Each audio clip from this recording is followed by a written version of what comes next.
When the world was still peaceful, suddenly one day the sky split apart and monsters spilled out and humans were given a final choice. The horror and despair of that day were unforgettable. The players who entered the labyrinth after making their choice in difficulty could only return to Earth after clearing the labyrinth. Back to the Earth on the verge of ruin due to being overwhelmed by monsters in the destroyed world, our story begins with our protagonist who was annoyed while walking, noticing that the monsters were looking at him. He stopped walking and turned back, wondering why that individual was making things so annoying by fleeing all the way there.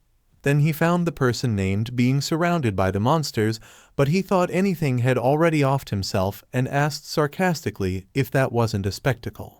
The monsters numbered 435, 221, and 222 heard him and glared at him with hostility. He sighed and asked mockingly if you really couldn't do anything about that shitty naming sense. The monsters growled and immediately jumped toward him with ferocity. The monsters launched an attack on him, so he activated his addition and multiplication with confidence. Then he swung his sword toward them and cut off the monsters' heads in one strike with ease. Later he knocked on the gate and a hard mode player named Jim Young-jun opened the gate for him and greeted him warmly. He told GM that he was about to die of annoyance and asked impatiently if he couldn't send someone else to do something like it, but GM responded that he already knew that no one but him could do it with admiration. Then GM looked around while asking him curiously about the punk who ran away. He replied that Anyang was dead and his body was already eaten up by monsters, making GM shocked because Annie Yang was a hard mode player. He explained that there were 3 A-rank monsters happily sharing Anyang's body with disgust. GM understood, knowing that hard mode players are strong, but one A-rank monster can match a hard mode player, and if there were 3 of them nearby, it was dangerous, so they needed to handle it quickly with urgency. Then he asked him casually about the location of those 3 monsters. He replied that he killed them all, and he was hungry, so they should go to the cafeteria with nonchalance. But GM told him to tell him honestly if he was actually not an easy mode player with suspicion.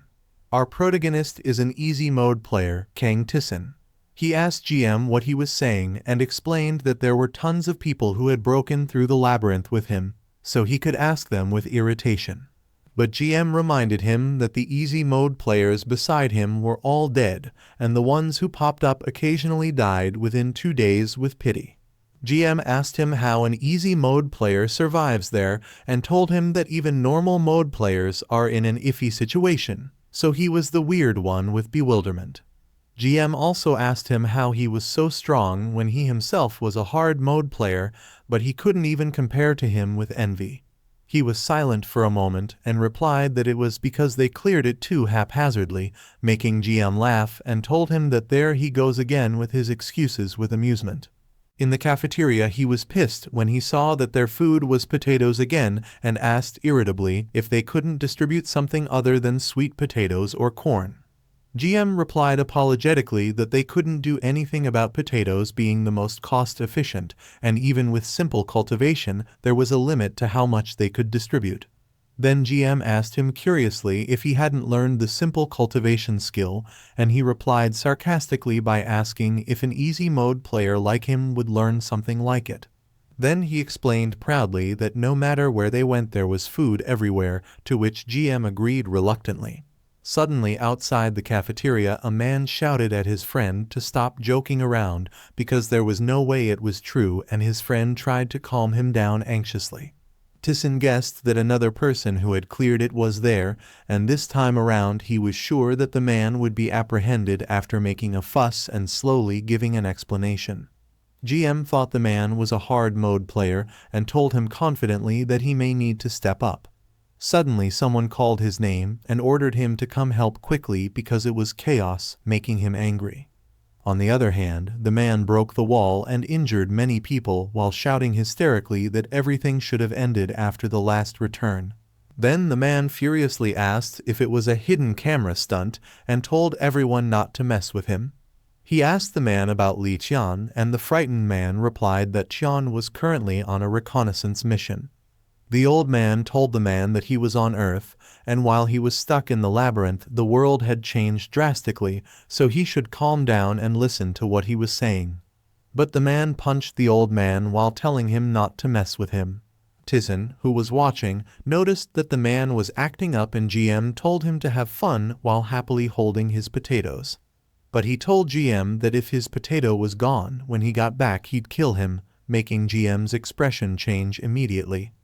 TaeSan told the man that unfortunately he was indeed on Earth and mankind was currently on the brink of extinction, but the man told him not to mess with him, making him ask the man if it was his catchphrase.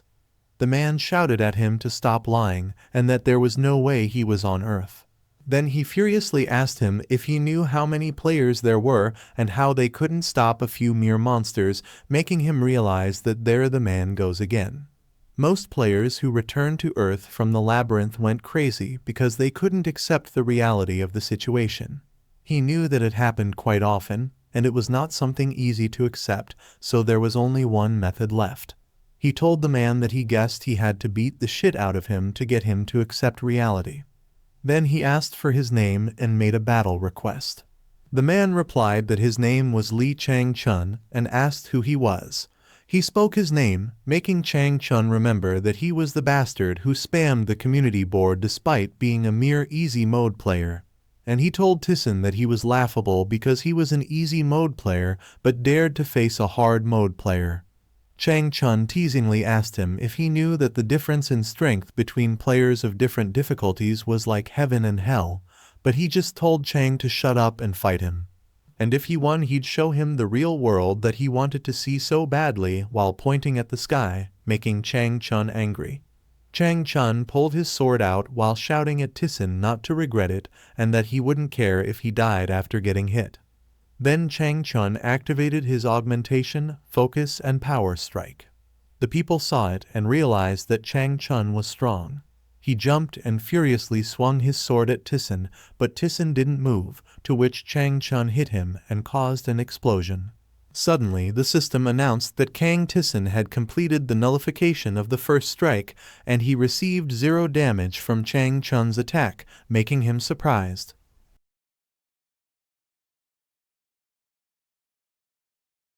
and confused. The smoke slowly dissipated in front of him, and he saw TaeSan holding his sword with just his fingers while asking Chang-chun if he was done. Chang-chun was surprised that his attack didn't work and wondered what they meant by nullification of the first strike. Because he had never heard of something like it, he pulled the sword and launched a punch while asking Chang if it was his turn. Then he punched him in the stomach, but Chang-chun activated his sturdy skill which have TaeSan's attack. The system showed that Lee Chang-chun received 49 damage. Chang-chun pulled back his sword arrogantly, thinking that it was just a mere 49 damage, and he was right because TaeSan couldn't close the overwhelming stat difference between easy mode and hard mode. TaeSan asked him to confirm if his health was over 10,000. Then he activated his addition skill, which doubled his attack, multiplication skill, which squared his attack, and ultimate judgment skill, which made him ignore his opponent's defense skills and defense. Chang-chun shouted asking him to wait, but TaeSan told him to take his strike. Then he punched him in the back of his head lightly. Then he was slammed hard on the ground because of TaeSan's attack, and the system showed that he received 9,604 damage. TaeSan asked him if he finally understood that he was actually on Earth. Chang slowly tried to stand up while telling him to stop messing with him and cried asking why the world was like that. And if things were going to become like that, it would have been better if he didn't clear the labyrinth. But TaeSan replied asking what else they could do and told Chang that they had to try and save their current world. After that, GM called him and praised him for his good work. He asked him if he saw it, and GM replied, "Of course, because I had to see you fight." GM also told him that he was incredible because he took down a hard mode player with one blow. He caught his potato while asking GM what was so special about beating a weakling like that, but GM told him that Chang-chun was not weak and he was just too strong. He bit his potato irritably, saying that it was cold now, and that was the reason why. He didn't want to step in, but GM just asked him about how he got his multiplication skill because he couldn't believe those kinds of skills existed, and he asked him what sort of cheat-like skill nullified the first attack. He also reminded him that there were skills that only he had, so he was wondering how he got them. TaeSan simply replied that he got them through hard work. Suddenly, they heard a loud cheer from people, making GM wonder if another player had arrived, and he thought that there were so many of them arriving today, but TaeSan told him that it didn't look like it, and it looked likely Cheon came back later. He went inside the house and looked around while thinking that worrying about decorations, even while humanity was becoming extinct, that kind of stuff still really bugs him. Even as monsters littered the outside, there was one person who could bring a giant picture like that without a single scratch, the lone human who cleared solo mode, making him wonder just why a woman like her was the strongest person in the world. Li Tian. She replied that being fixated on something was vital in a situation like theirs, and asked him why he didn't try getting a hobby like she did, but he responded that she should tell him about it when they actually had time to talk about it, and asked her why she called him there. She replied that she heard he taught a lesson to that hard mode brat, and no matter how many times she heard of an easy mode player schooling a hard mode player, it was still weird.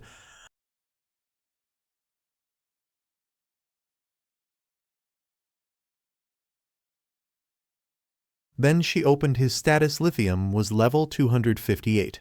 Hit points were 45, 810 mana points were 70, 20 strength was 10, 152 intelligence was 9, and 899 agility was 13, 254 attack was plus 15, 421 defense was plus 18, 456, and she was currently scared. He asked her what she was bragging about, but she just replied that she was just checking something and ordered him to show her his status window too. Still, he told her that she was bragging and asked what she had against easy mode players.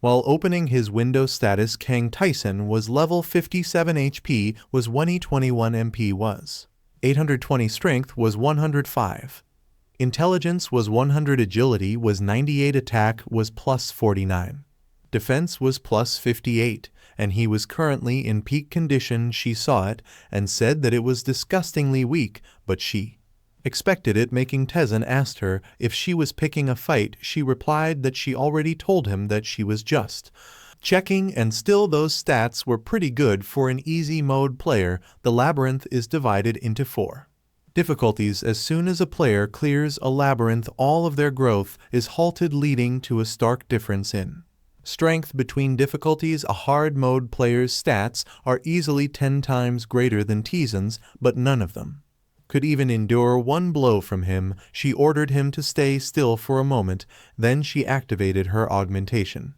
which added half of the base attack to the current attack. She also activates her addition, which doubles her attack, and her perfect aim, which made the next attack guaranteed to hit. Then she launches at TaeSan. She knows that the reason behind the skills TaeSan wielded was that skills could be earned regardless of difficulty. TaeSan stayed still and her attack hit him, but he didn't get injured because he completely nullified her attacks and took 0 damage. He asked her why she did that, but she just replied that she just wanted to, and it was nothing. Also, she told him that complete attack nullification, absolute judgment, exponential attack, and simple time stop were ludicrous skills.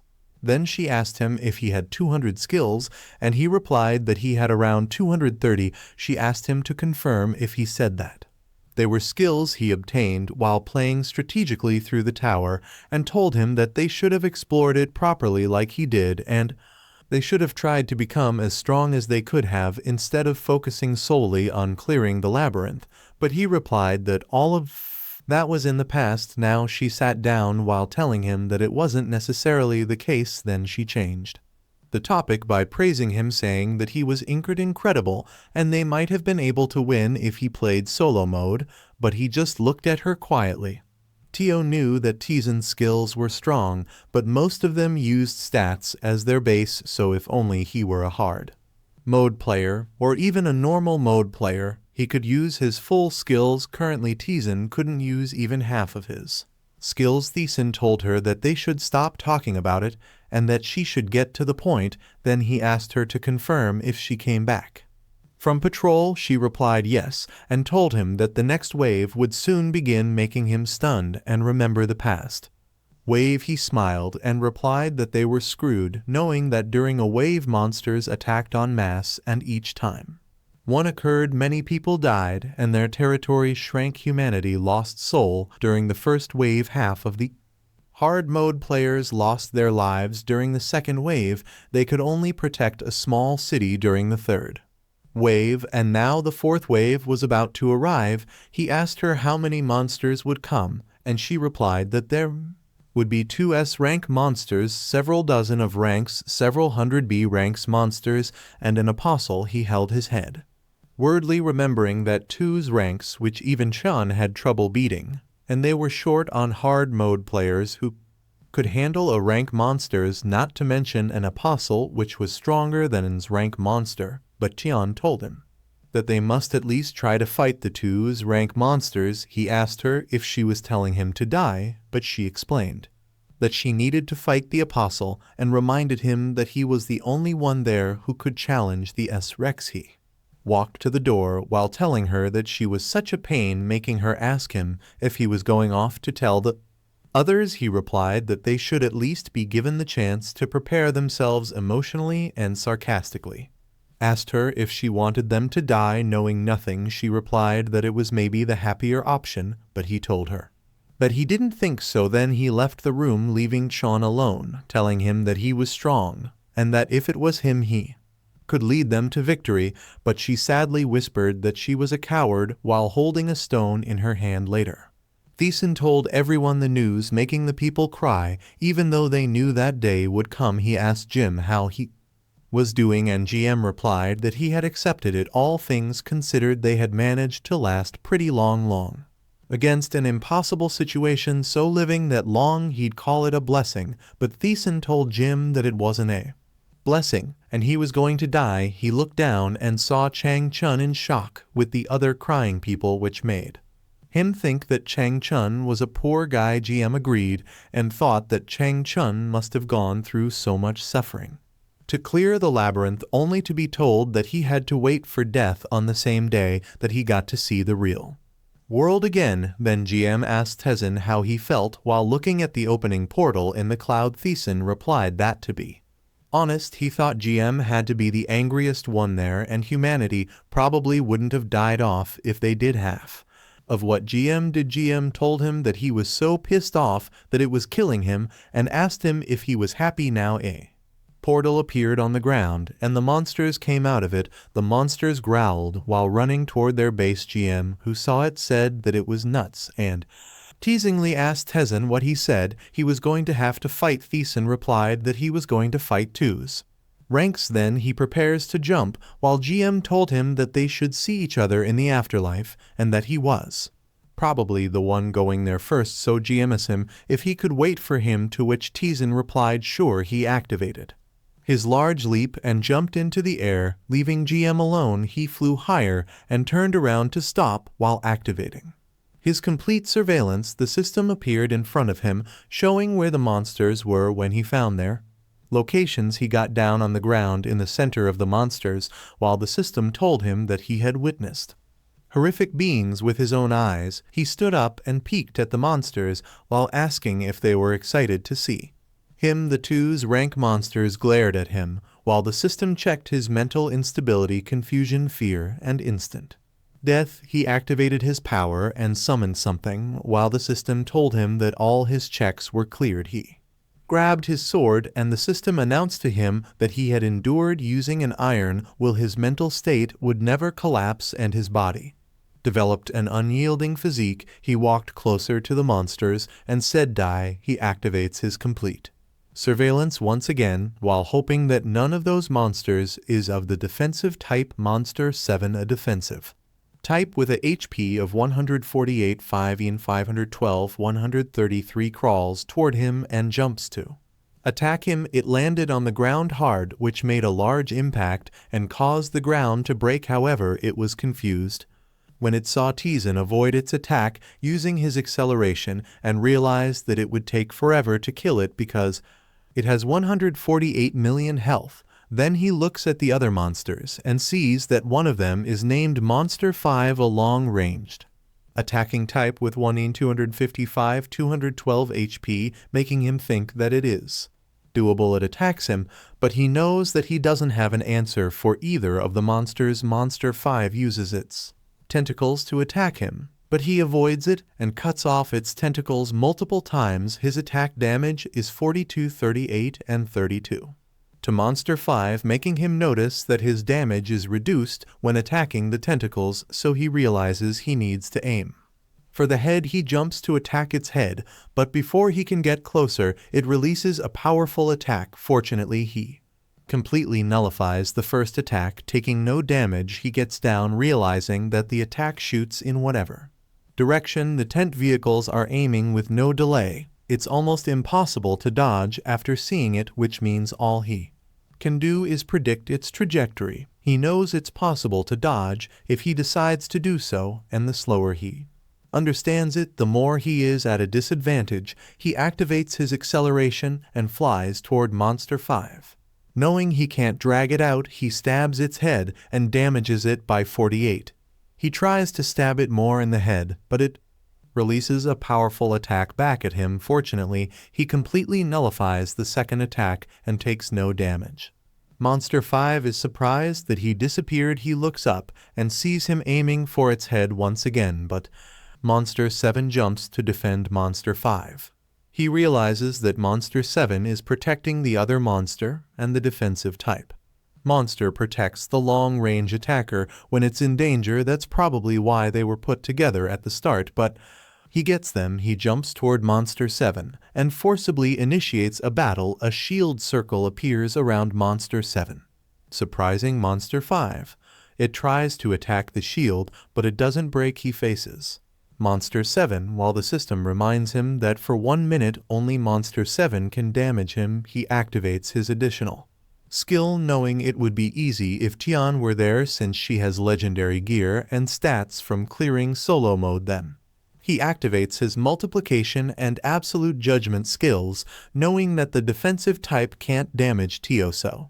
She would take care of the long-range attacker first, then slowly kill the defensive one, but he can't do it, and he thinks it doesn't matter if the monster is a defensive or offensive type, because with those stats, one blow will finish him off. He realizes that 9,604 attacks are still not enough, so he activates the rest of the designated skills, which cannot be activated again for a month, and he resets multiplication. Then he activates multiplication again and shouts that he should get rid of the monsters with a shitty amount of health. First, Monster 7 attacks him, but he jumps toward it to counterattack, knowing that the only thing he can rely on is his skills. 9,604 squared still isn't enough to reach 100 million, which is why he needs to push his limits. Then he activates his copy skill, which makes his name next attack hit twice. He stabs the monster and damages it by 92,236,816. He continues attacking it until it explodes into pieces,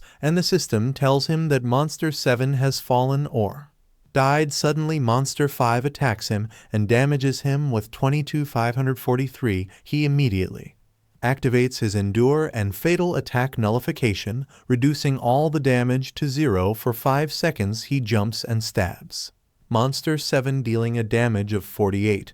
He knows that all of his attack nullifications have been used, and he only has one endurance skill left from now on. It's a simple fight of dodging attacks and repeating, but the problem is that his MP is only 21 out of 820. He realizes that he has no more skills left, and he needs to shave down 2 million HP with nothing but regular attacks. He needs to hit Monster 5 25,000 times, making him tiredly say that he's going to lose it. Days and nights pass, but he continues to fight the monster with just regular attacks. He keeps attacking it until its HP decreases is the 600,000, 500,000. 300,000 and 100,000. He is tired and exhausted, but still he manages to attack it until he reaches a state of complete concentration, his body and mind become one, and a miraculous power is imprinted. Into his soul he has obtained the soul skill and more, but he just tells the system to shut it. Monster 5 is down on the ground, fully injured, and when he stabs it, he manages to damage it by 48. Fortunately, it was the last bit of HP for Monster 5, and it falls or dies. He finally catches his breath, while the system shows him that the gods of all dimensions cannot contain their astonishment at his feat. He wonders how long he fought and feels like it has been more than a month. He turns around and walks away, heading back to their base. He walks slowly while the system glitches and shows a large monster. Later, he arrives at his base and sees it destroyed, making him curse the. Then he sees people lying and sitting on the ground dead. He asks them why he, an easy mode player, is the only one left there and why he came back from his victory to see that they all died off. Then he sees GM on the ground dead and tells him that it looks like he went to the afterlife as he said he would. He feels blank as he remembers GM smiling at him. Then he sees Tiona the distance. He remembers her sweet smile, but now she is sitting on the ground dead. He also remembers that Tian is the soul clearer of the solo mode difficulty and the person ranks strongest in the world. Something slowly emerges from underground and forms in front of him, and Tian, it gathers its slime body and becomes the apostle. But TaeSan knows that the apostle is the one who killed Tian. The apostle gazes at him and says that he will soon die, but he just tells it to shut up and get out of there. Successfully resisting, it is surprised when he angrily stabs it with his sword, and the system shows him that his damage is ineffective. He grits his teeth in anger and shouts at the apostle to come at him. He calls it a son of a. They were silent for a moment, but he cursed when he felt the heat from the apostle. Its blood dropped to the ground, and it pierced its hand at him, making him realize that this was how it ends. Then it let go of him, causing him to fall to the ground. The system showed him that his HPN reached 0 and fortitude was activated, which kept him forcibly alive. For 1 minute he coughed blood, telling the system to let him die in peace. He couldn't feel the lower half of his body, and he guessed his spine was also severed when it pierced his heart. He knew that fortitude only delayed his death and didn't heal him, so he would be dead in a minute, and he guessed the apostle already knew it. He shook and cursed disappointedly, thinking that if he hadn't chosen easy mode back then, or even normal mode, he could have been stronger. The portal in the sky appeared, and something looked at him. It slowly tried to come out from it.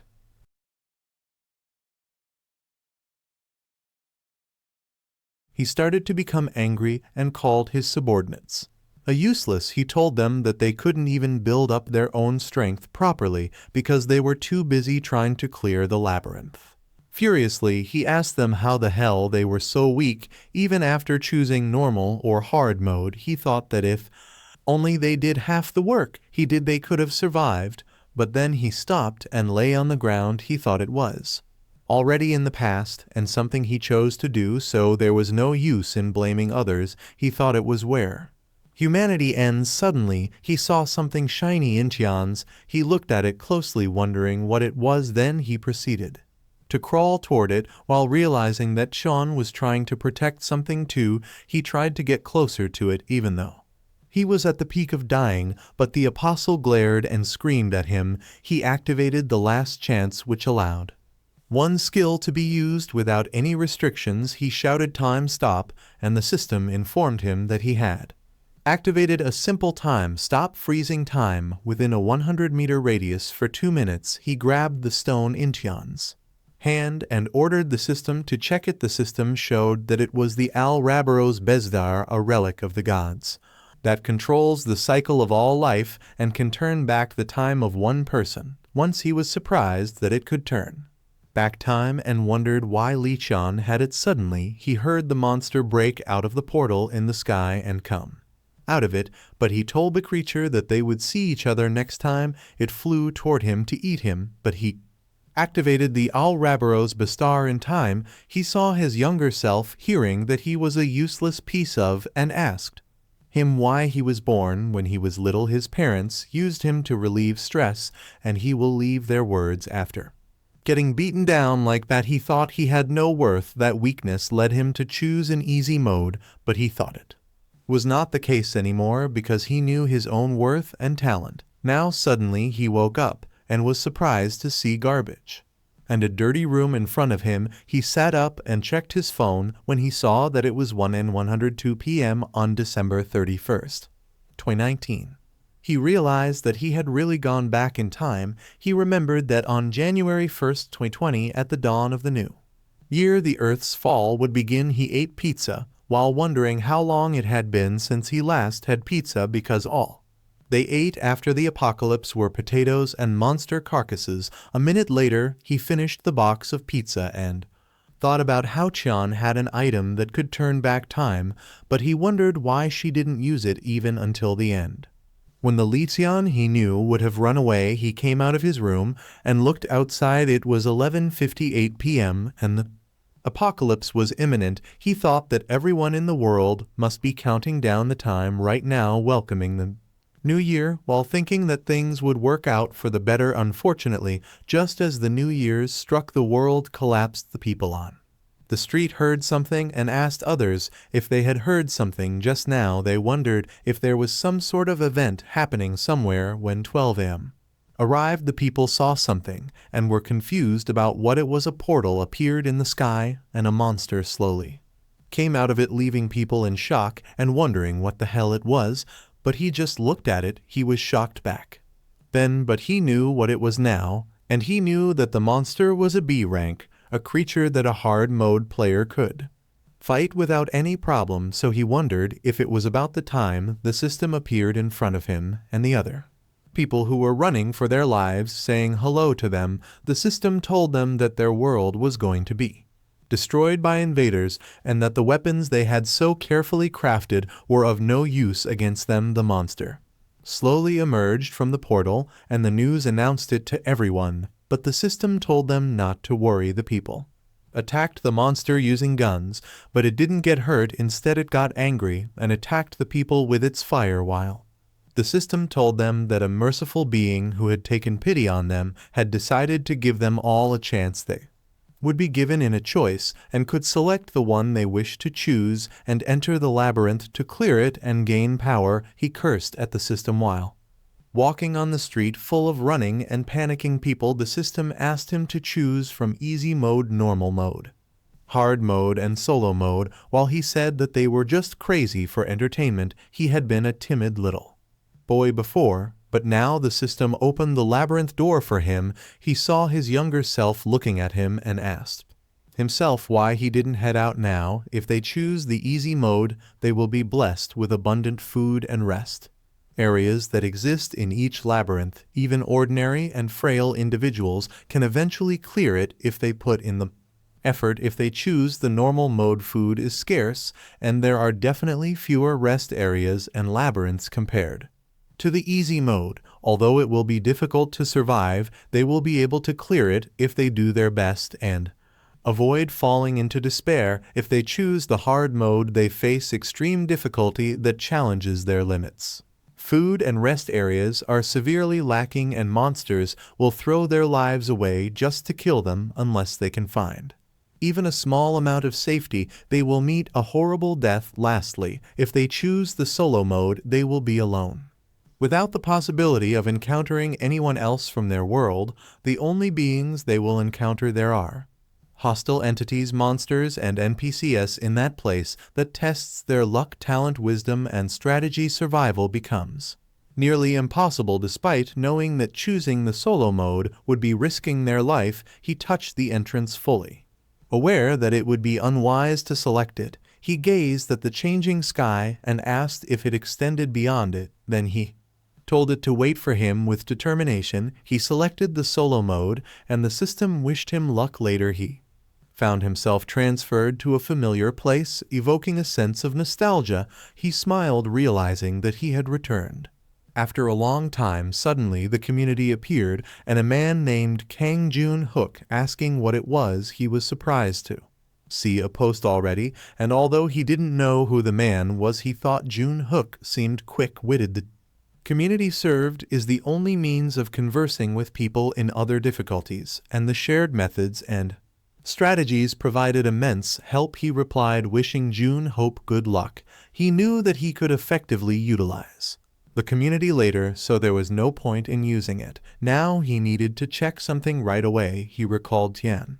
Asking him about the NPCs in the easy mode, he replied that the NPCs simply repeated their set answers like typical NPCs. He asked Tiona for experience was any different. She replied that the NPCs in the solo mode acted with intelligence, able to move freely as if they were real people. Then he noticed a man sleeping by the side of the gate. He believed the man was the gatekeeper NPC who guarded the labyrinth entrance. He remembered that in the easy mode the gatekeeper was just irregular-looking white-haired old man. The man woke up and expressed surprise that he was already there, as he had expected it to take at least a month. Observing the man standing up, he realized that the man was stronger than Chan, making him wonder if he truly was the gatekeeper. The man congratulated him and introduced himself as Brockman, the guardian who protected that place, and also his guy. He asked Brockman if his name meant Broken Man, to which Brockman replied that the one who failed their attack attempt became the gatekeeper. He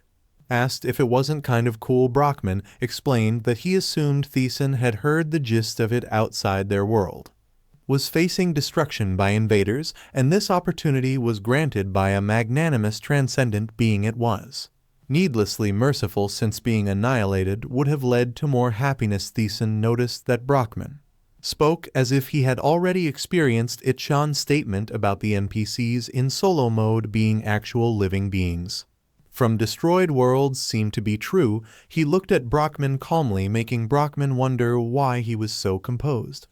Brockman thought that if TaeSan came from a peaceful world, he should be freaking out right about now. Brockman even contemplated beating TaeSan up, but refrained. He explained something to TaeSan, but there was no response from him. Brockman then explained that their current location was the Labyrinth, sometimes referred to as the Tower, but TaeSan was free to call it whatever he wanted. He elaborated that there were a total of 100 floors with significant changes occurring every 10 floors. Naturally, the challenges became more difficult the deeper one ventured.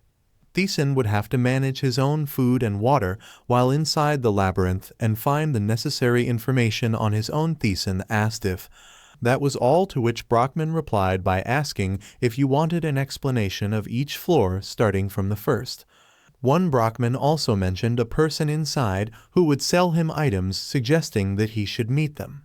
TaeSan recollected Chan complaining about how annoying the gatekeeper was, expressing a desire to beat him up if she had the chance. He also remembered her nearly dying even before entering the labyrinth. A response to Chan's statement, he stated that he understood, recognizing that he should keep quiet. Brockman gestured with his finger, casting something, and informed TaeSan that he would at least teach him the basics. Brockman conjured a small sword covered with cloth, which surprisingly grew in size when lifted. Brockman smiled, swinging it at TaeSan, who calmly observed just before it struck him. Brockman halted the swing and withdrew, smiling. He instructed TaeSan to take the sword. TaeSan grasped the sword, and the system explained that the cloth was worn leather armor, providing a defense bonus of 1 capable of blocking minor scratches. The sword was identified as a rusted sword, offering an attack bonus of 1. It appeared fragile and likely to break soon. He remarked to Brockman that it seemed to be made of copper. Angering him, Brockman asked if he disliked it, to which TaeSan quickly replied no. Brockman pondered for a moment before TaeSan inquired about his thoughts. Brockman dismissed it as nothing and tossed something at TaeSan, instructing him to take it as well. It was a worn wrist protector, providing a defense bonus of 1 despite its long-term use, causing it to lose value. It seemed capable of withstanding at least a beast's bite. TaeSan examined it, realizing that Tian hadn't mentioned receiving a protector like that. Brockman explained that TaeSan would receive a few skills and other items, but he could check them himself. He ordered TaeSan to proceed into the labyrinth. TaeSan replied expressing his understanding and gratitude toward Brockman before entering the labyrinth as Brockman wished him good luck. Brockman observed that TaeSan was smiling as if eagerly anticipating entering the labyrinth as the gatekeeper. He had encountered numerous labyrinth challengers hailed as geniuses, but none had managed to clear it. However, he believed TaeSan was different. It wasn't just about talent or skill, there seemed to be a deeper foundational power within TaeSan to survive. Brockman sat down once more, hoping that TaeSan would make it through. On the other hand, TaeSan halted his steps as the system appeared in front of him. The system explained that the labyrinth was created by a great magician long ago, and a rumor circulated that a wish would be granted to whoever could clear it. It warned him that it was a sealed world where terrifying beings lurked in silence and living creatures perished. Everything within the labyrinth existed to oppress him, but if he could endure the deep and dark trials, eternal glory awaited him. He emerged from the tunnel and reached the entrance of the labyrinth floor 1. The system informed him that beings vulnerable to stabs inhabited this floor, and their powers were not particularly strong. He smiled and asked if he should begin. The system replied that the main quest was starting, and the system explained to him, indicating that there were many secrets in hidden areas. Depending on the CIA secrets he found, different rewards would be given when he cleared the floor. His mission was to defeat the boss of floor 1 and proceed. The reward was a random stat-boosting potion, and the secret reward remained unknown. He remembered Tian asking him if he had a shopkeeper in easy mode. He affirmed and asked her in turn if there was a difficulty level without them. Tian simply questioned them about the shopkeeper. He responded that the shopkeeper was a straightforward merchant just at the level where he could purchase potions from him. Tian informed him that this was not the case in solo mode, where they sold a variety of items. This led him to question if she was boasting. She showed him a pure black bracelet, an incredibly potent item that reduced damage taken by 50%. He asked her if items like that were sold in the solo mode shop. Tian confirmed that there was much more, but she didn't have sufficient gold to buy them. If she could simply buy all the items in the shop, she would probably become stronger than him back. Then he had only half listened because it didn't concern him. But now he knew the situation had changed. He opened the door and met the Lost King, who was surprised at his early arrival. However, he simply gazed at the man calmly and greeted him, leading the man to comment on his apparent cleverness. The man asked for his name, to which he responded TaeSan. He then questioned if the man was the shopkeeper.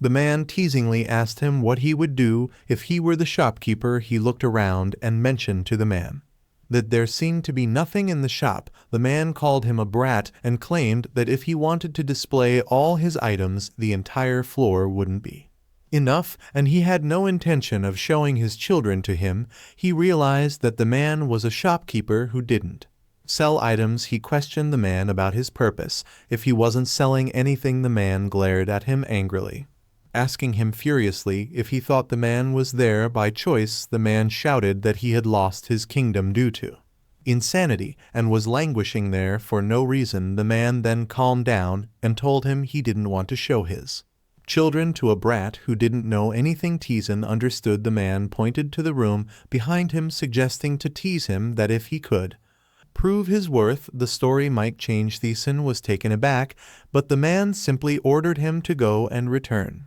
alive. Only then would he show him his children. TaeSan deduced that the condition of purchase was survival and asked the man if that was all he needed to do. The man stared at him for a moment before labeling him as odd. TaeSan then inquired whether he needed to clear the labyrinth for the man to reveal his goods. The man replied negatively, but TaeSan told him that he was leaving. As he moved towards the room, the man was left puzzled. He noted that usually they would become frightened and remain immobile, making him wonder why TaeSan was so self-assured. TaeSan descended into the room, leaving the man above pondering if TaeSan was fearless and how such a person could exist. The man, however, dismissed these thoughts, certain that TaeSan wouldn't return alive. On the other hand, TaeSan had arrived at a corridor, and the layout of the floor was identical to that in easy mode. At first glance, there didn't seem to be any Danger, but suddenly he heard a geek sound behind him. He turned around and saw huge gleaming eyes upon closer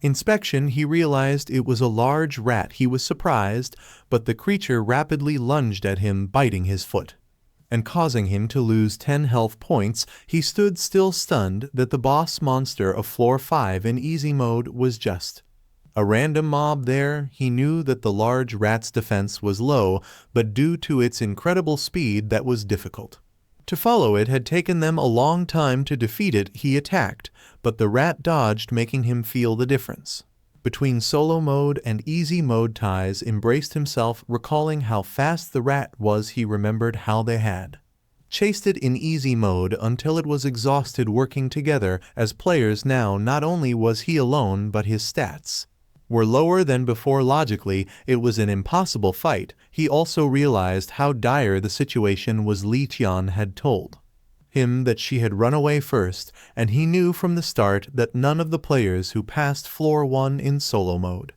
had engaged in a fight with the large rat. He understood what was happening. He knew the way rewards were given in the Labyrinth was simple. If he accomplished something others couldn't, or achieved a feat that everyone respected, then he would be rewarded accordingly. His goal was to become stronger than anyone else. The large rat was startled by his attack.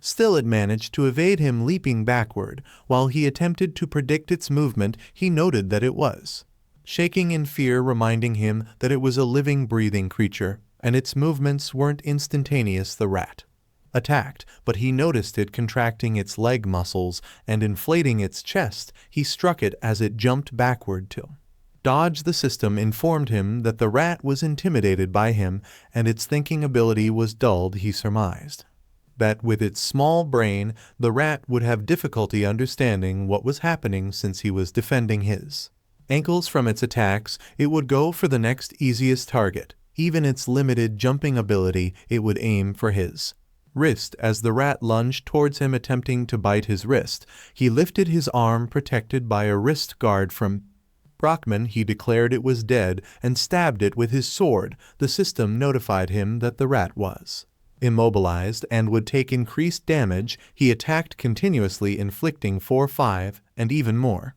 damage. He emerged from the room to find the man shocked to see him. He calmly told the man he had returned, offering the large rat's meat, which he could consume if needed. Previously in the community, Kang Jun Hulk, frustrated, asked whether the others shared his view that the shopkeeper was a newly difficult. He questioned why the shopkeeper always had to have the last word when selling his items. Liqian responded that a shopkeeper should behave as such, and expressed her bewilderment as to why he didn't. She fervently wished to stab him with her sword, but she refrained, knowing she would end up getting beaten, which incensed her further. In the meantime, the shopkeeper was shocked enough to drop his cigar when he saw that TaeSan had survived. TaeSan laid the large rat meat on the table, asking the man if he wished him dead. The man responded with a no. He displayed the large rat meat, which was 96 quality, and the large rat's skin or leather boasting a 95 quality. It was the leather of the large rat and appeared to be quite warm. They inspected the items as TaeSan asked the man to confirm if he was also making purchases. Since it was a shop, he questioned how much he could get for those items, but the man was still stunned that he had managed to kill one. TaeSan asked the man why he was so surprised, reminding him that if he had killed one, then he had killed one. The man recognized the authenticity of the kill. It was of the highest quality, implying TaeSan had hunted it down flawlessly with minimal mess, and this was accomplished by a greenhorn who had just entered the labyrinth. The man told him that since he had met his requirements, he would open the shop up for him. TaeSan asked what the man sold, and the man replied that he sold everything. He simply told TaeSan to let him know what he wanted. TaeSan inquired if the man had a tower shield, which led the man to ask if he was referring to one of those large ones. TaeSan responded affirmatively, specifying that he wanted one big enough to be held with 2 hands. The man questioned why he desired a shield of all things, and TaeSan explained he was considering crushing his opponents with it. Smiling, the man touched the wall and declared that TaeSan had chosen the Correct answer. He then opened a golden door, causing TaeSan to gasp in surprise. The man pulled out a bulky tower shield from the golden door, asking TaeSan what he thought of it. It had an attack bonus of +1, a defensive +5. Was quite sturdy, and looked like it could block many attacks. The man handed it over to him, and TaeSan knew that it was more than fine because he could find an item of that quality around floor 7 in easy mode. The man told him that its price was 500 gold. However, TaeSan only had 243 gold, so he needed twice that amount. He decided he would have to come back later. He turned around, calculating that around 7 large rats would fetch him enough to purchase the shield. The man asked where he was going, and he replied that he needed more gold. However, the man tossed the shield at him, telling him not to worry about it and that he would give it to him for free. Reaching into the golden door, the man informed him that he had around 250 gold and that there were things he could buy with that amount which were worth his money. He then told TaeSan to hold on. TaeSan was surprised to see a lot of items flying in front of him. He wondered what was happening, as this was completely different from what Lee-chan had told him. He urged the man to slow down, asking why he was going to such lengths for him. However, the man responded by asking why TaeSan was making a fuss when he was trying to be nice to him, and if he couldn't do him a favor. He advised TaeSan to consider it a simple investment, leaving TaeSan even more confused. Despite this, the man dismissed his questions, instructing him to pick because those were the items he could currently afford, revealing that he didn't want to elaborate further. Looking around, TaeSan noticed that most of the items were potions, some temporarily increasing his attack, others his speed, and so on. These items were essential for navigating the labyrinth,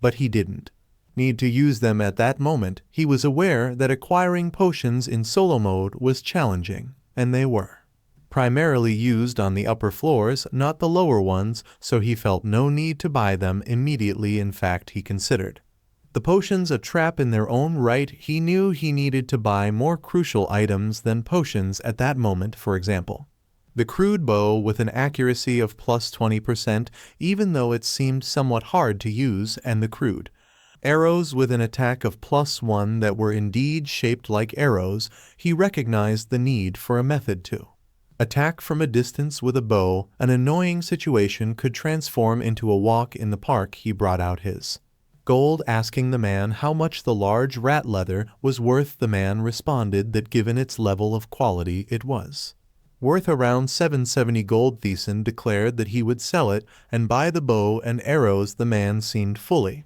satisfied and enthusiastically handed the bow and arrows over, leaving TaeSan wondering what was truly happening.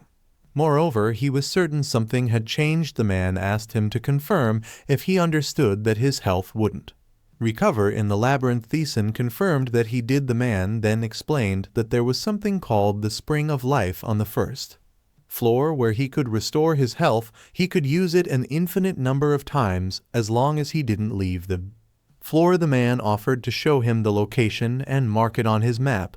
He also warned him about an erratic old man at the site, but he assured TaeSan it wouldn't be a problem. TaeSan recalled that Tian had also been told about the location of the Spring of Life. However, she had shared that the shopkeeper had insulted her while doing so, suggesting she hole up there and starve to death. TaeSan couldn't help but wonder what had changed the shopkeeper's attitude. He pondered whether it was due to the difference in their tactics. He remembered that Lee-chan had failed to kill the large rat and had run away. In contrast, he had faced the creature, killed it, and returned earned. He considered whether this contrast in action had caused the shopkeeper to change his attitude towards him. He had killed the large rat on his way, using his shield, achieving victory over the creature. He was aware there were several questions that he couldn't answer at the moment, like the activation of his interception skill and the fact that his agility had also permanently increased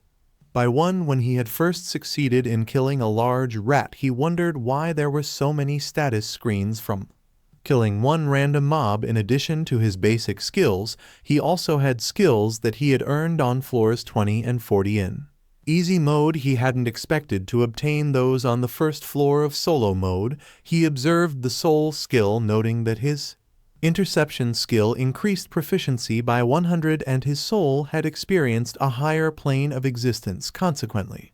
Every time his higher dimension soul won, it would steal the opponent's power. He remembered that while he was fighting the S-rank monsters, the system had informed him that he was in a state of complete concentration. His body and mind were unified, and a miraculous power had been imprinted onto his goal. He had obtained the soul skill interception. Increases, however, as he had escaped the labyrinth, he was unable to acquire the skill, and his interception increase had been sealed back when he fought the S-rank. A system window had opened up after he had chipped away at the 1-2 million HP, and he hadn't been able to check it properly because he was exhausted, so he wondered if the sealed skill had been unleashed because he had returned to the labyrinth. It was a skill that he retained even when time was turned back, and he persevered in his quest because it was a question he couldn't answer at that time. The situation was the same, and he knew he had to aim towards his goal to become stronger than anyone he was walking down the corridor. Certain that the spring of life should appear past the corridor, he thought the path was unnecessarily long.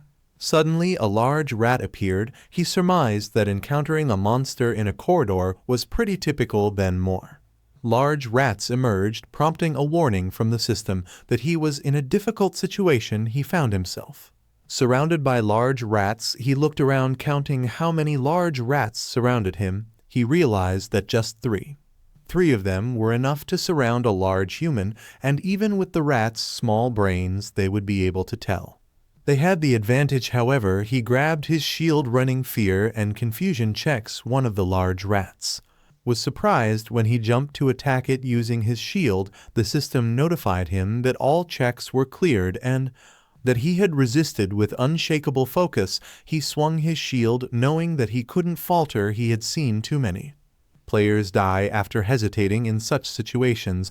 The other 2 rats attacked him from behind, but with his unwavering mind, all his stats had increased. He counterattacked using his shield, pushing one of them against the wall. Then he attacked the other one with his shield, confident that with the level up and successful checks his enhanced stats would allow him to react and catch the large rats with ease. The system informed him that he had succeeded in fighting off 2 large rats and had leveled up. However, the last rat, intimidated by him, had its judgment dulled. He taunted it, making it furious enough to leap at him. He simply raised his shield and thanked the rat for its straightforward approach. Then he stabbed it to death with his shield. Later, he reached the corridor door and opened it. He stepped out. Scanning the area, the system explained that the area was a resting zone within the labyrinth where his enemies could not willingly enter. The tranquility of the place, however, made him feel lethargic. Additionally, the system informed him that he had discovered the spring of life for the first time, awarding him a first discovery bonus. His intelligence permanently increased by 1 and his mana by 2. He scooped some water, aware that most areas of the labyrinth were infested with monsters. Exceptions were the shop and the spring, which served as safe zones. He splashed the water on his face, and the system informs him that he recovered to his best condition, the coolness refreshing him and relieving his fatigue as if he had slept. However, he knew his mental fatigue would continue to increase and decided he should rest there. The next day he accessed the system, wondering if a day had passed. He speculated that there might be updates on the community board. Upon opening the board, he saw Kang Junhook's solo mode post asking if he was supposed to enter the labyrinth. Neon, also in solo mode, replied, suggesting that due to the lack of response from others who had entered, it was probably best not to. Kang Dingjun in normal mode asked if anyone wanted to clear the first floor with him, and if they knew what the first monster was. War players chimed in with questions and answers. As he had predicted, most of the messages were from solo players. People in other modes could meet and talk to each other, but solo players could only communicate through the community. He was pleasantly surprised to see a message from Li Qian, a solo player, asking for advice. The sight of the ever-confident strongest player Li Qian appearing Confused that the stardom used him, however, he wondered if it might be a facade as he recalled the status window. He had seen back then perhaps Cheon had been a scared cat hiding her true self. Until the end he revisited the messages.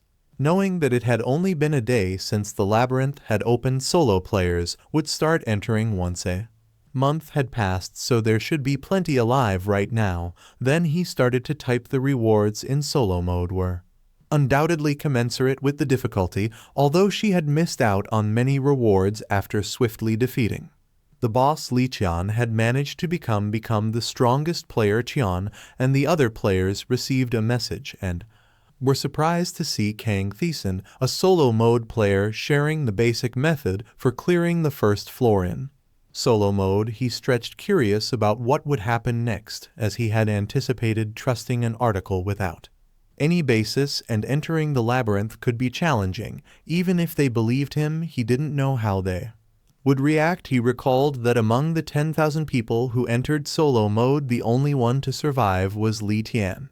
Planning his next move, he pulled out some large rat meat, considering whether to eat it. Considering his goal, it might be for the best. He bit into the raw, uncooked meat. The system ran a status condition check and notified him that the check had failed. He had food poisoning. Food poisoning could rapidly deplete his health for 2 days unless he continued to consume cure potions or health potions. He would die. He drank from the spring of life, aware that food poisoning was a nightmare for beginners. That's why people who had suffered through it once advised everyone to cook before eating. After consuming the water, he was back in prime condition. However, he knew that obtaining food in the labyrinth was challenging. Emergency rations were available at the shop, but they were costly, limited, and would eventually run out, forcing players to resort to eating labyrinth creatures. Biting into the raw meat again, he was once again poisoned. He drank the water and recovered once more. He realized that sometimes, due to restricted space, they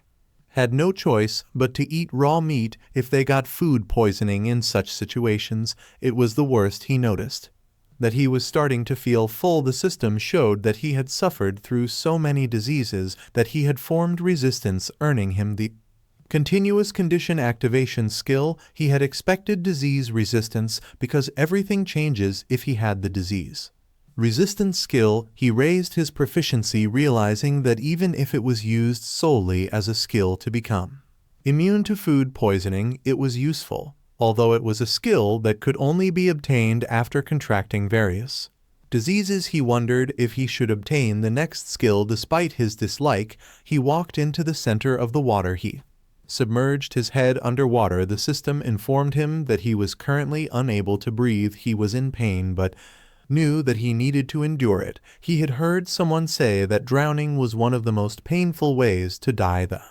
water on the surface bubbled from his breath. When he was on the brink of death, he immediately emerged from the water. As a result, he earned the conditional activation skill Unbreath. The system also informed him that he had felt the touch of death, leading him to earn the conditional activation skill Line of Death. Catching his breath, hoping that it would work, conditional activation skill Unbreath had a mana usage of 1, proficiency of 1, and allowed him to hold his breath for an extended period. Currently, that period was about twice his normal time. He knew that it was a skill that extended how long he could hold his breath, which would be highly beneficial in areas where the air itself was poisonous, as it required being underwater right at the brink of death. Not many people had it, but obtaining it also rewarded the Line of Death skill. He thought it wasn't too bad, but he was puzzled as to why his proficiency and it was already at 54%. If his proficiency was at 54%, then he would be the same as his future self. He wondered if he could inherit something like that, maybe because it was a skill tied not to his body, but to his mind. Still, if that was the case, his calm mind and detection wouldn't be at 1%. He pondered for a moment, but couldn't find an answer. He acknowledged that unexplainable events frequently happened inside the labyrinth, and he couldn't afford to scrutinize each one of them. He grasped his sword and stated that there were more skills he could acquire, so he couldn't stop now. Kang Junhook, a solo mode player, asked him if it was actually the correct method while surprised and wondering if TaeSan was insane. TaeSan replied that high risk high return and asked him if he hadn't heard of it before, explaining that if the difference is too great he can't gain them, so he thought it was the best time. Junhook replied that it was not the issue right now and he apologized to TaeSan because he just couldn't do it, but TaeSan told him to do as he wished and that he was not the one losing out. Junhook was frustrated because he thought even if that was the case he wondered how he was supposed to do it. Back to TaeSan concentrating and activated the unbreath. He knew that combinations were a big part of skills, and for example if certain skills and situations coincided a new skill could be gained. He swung his sword and attacked the wall of the spring life continuously. He knew that being able to endure for twice as long while in the unbreathing state is obviously limited to when they are completely still. He swung his sword at the wall multiple times while not breathing. A moment later he finally breathed and wiped his sweat with his worn leather armor. The system told him that he had attacked many times while in an unbreathing state, and because of it he had earned the special active skill unbreathing attack. Also it told him that he had earned more than 10 skills and was in a state where he could boldly say he had earned skills, so he earned the title of skill player. He looked at his sword and said that it was not bad. Like how he could read the movement of the big rat, he could also see the set tempo of humans before they move. He knew that an unbreathing attack is a skill that will let him freely change that tempo, and he thought it was a great skill he used well while getting through the labyrinth. Then he opened his status window and saw that he was currently level 3. Health was 120, mana was 12, strength was 10. Intelligence was 12, agility was 21, attack was +1 and defense was +7. He wondered if Li Qian said that when she passed the first floor her agility was 13, but right now he was at 21, so he knew that he was definitely much faster. Then he walked out of the spring life planning that he could slowly start creating his main skills. Main skills were usually worth more than 10 basic skills or were able to overcome a large difference in stats, for example addition or multiplication skills, or absolute judgment, which could discern hidden elements, attack nullification, which eliminated the result of an attack, or time stop, which stopped the time within the vicinity. They were all main skills, and having just one would give him an overwhelming advantage over players of the same level. He grabbed his shield, guessing that maybe because of it the method to earn them was peculiar. For example, complete surveillance could barely be obtained only after evolving the detection skill 2 or 3 times, but he wondered what if there were a main skill that could be gained on the first floor, and if it would become even more difficult to earn later. Then Big Rat appeared and it jumped toward him to bite him, but he was standing still thinking that obviously he must obtain all of those skills. It bit his leg and he received damage 4 and 3, but he didn't move. It squeaked happily while continuously damaging him by 4, 3, 4, 4 and more. He knew that it was biting him with vigor. Thinking that he couldn't respond to its attack, he looked down and saw the big rat happily biting him. The system warned him that he was on the brink of death, but he thought he needed to wait a little bit more, and when the system warned him that he was in danger of dying, he immediately attacked it with his shield. The system showed him that his line of death skill proficiency rose by 3% and his combined proficiency rose by 2%. He blocked his leg, making the big rat confused and angry. It ran fast toward his other leg and tries to attack him, but he blocked its attack.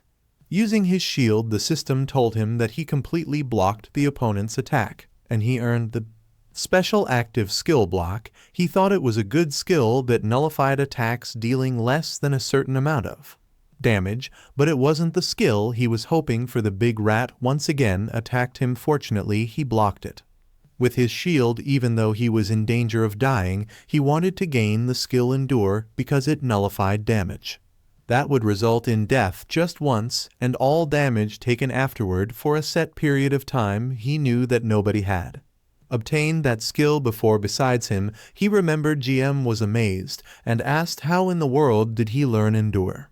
Also Tion was curious too and asked why he was the only one to get such cheat skills, the ways of learning skills.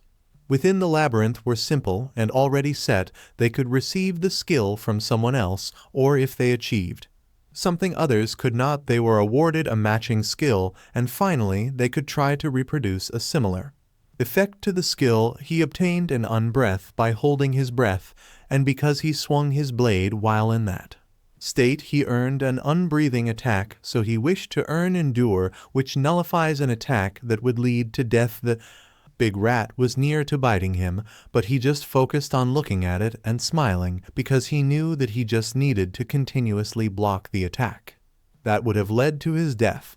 Then he blocked the big rat that could have led to his death, so he had earned the continuous conditional activation skill endure. He smiled when he got what he wanted and stabbed the big rat using his shield. He proudly raised his hand while saying that it was a skill that could save their life and asked if it wouldn't be a waste not to go for it just because they are scared back. Then GM and Tio were stunned, but they smiled because they expected TaeSan to be a crazy bastard at one point. He knew that the people who heard it would respond in that way, but it was the labyrinth, and if they didn't risk their life, they wouldn't gain anything. He exhaustedly walked toward the water of spring life and drank it as just like before he was recovered to his best condition. He opened his status and was grateful because he also raised his proficiency in the line of death and calm mind a lot.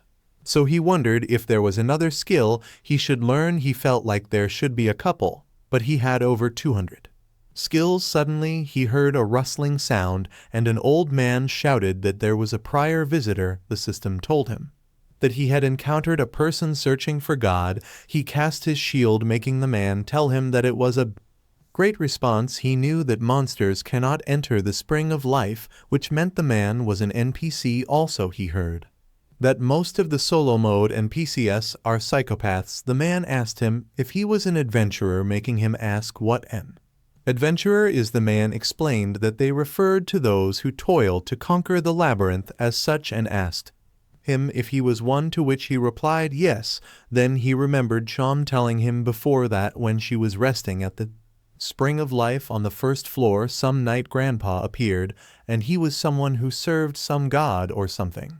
He panicked, wondering what came next again because he needed to remember it quickly, but the old man suddenly launched to punch him and told him to try and block it. He was stunned when the system warned him that the old man named Angel activated a non-lethal attack when he thought he was going to die. His line of death activated. He advanced his shield and blocked Einzel's attack, which made a large impact on their surroundings. He was surprised that it was such a heavy blow. He tried to compose himself, making Angel smile in amazement. He struggled hard to block the attack, but eventually he pulled his shield back because he couldn't handle the force. The system informed him that he had closed in on incredible power, thus his strength permanently increased by 1, and he had deflected incredible power. Furthermore, he obtained the conditional activation skill Deflect. Angel launched another punch at him.